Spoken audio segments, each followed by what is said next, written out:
अस्सलाम वालेकुम। इस वक्त हमारे साथ सैफ अब्बास मौजूद हैं जो कि बारगाह मासूमीन अलैहिस्सलाम में अपना खराज अक़ीदत नज़रान अक़ीदत पेश करने जा रहे हैं। बिस्मिल्लाह सैफ। अस्सलाम वालेकुम। मौला अब्बास के अलावा से हवाले से कुछ फ़ज़ाइल। वफ़ा जिसका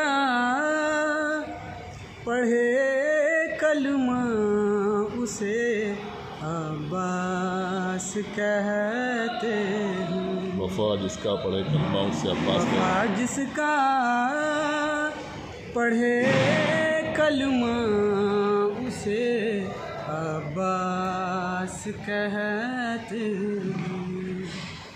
जिसे सजदे करें सजदा उसे अब्बास कहते हैं।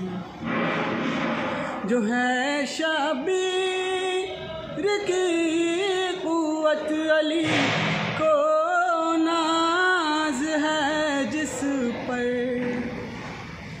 जो है शबीर की क़ुव्वत अली को नाज है जिस पर,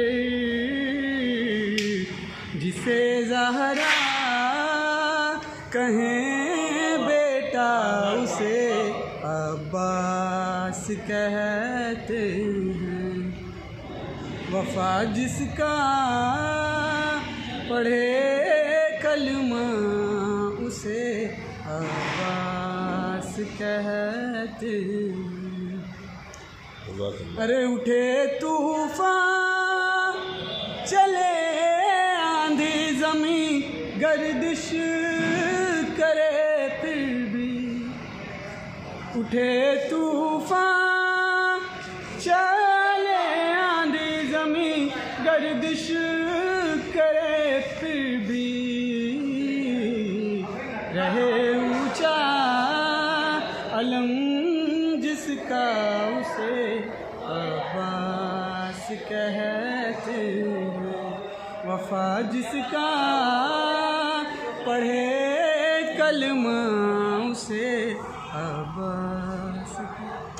जज़ाकल्लाह। ये है सैफ जो कि एक शादी की तकरीब में हम लोग आए हुए हैं और यकीनन जहाँ पर भी हों, जिस महफिल में हों, जिस तकरीब में हों, बस हमारी ज़बान पर अली अली होना चाहिए। जज़ाकल्लाह। बेहतरीन कलाम आपने पेश किया। हम आपके ममनून और मुतशक्किर हैं। सभी व्यूअर्स का बहुत बहुत शुक्रिया जिन्होंने इस वक्त इस कलाम को समाअत फरमाया।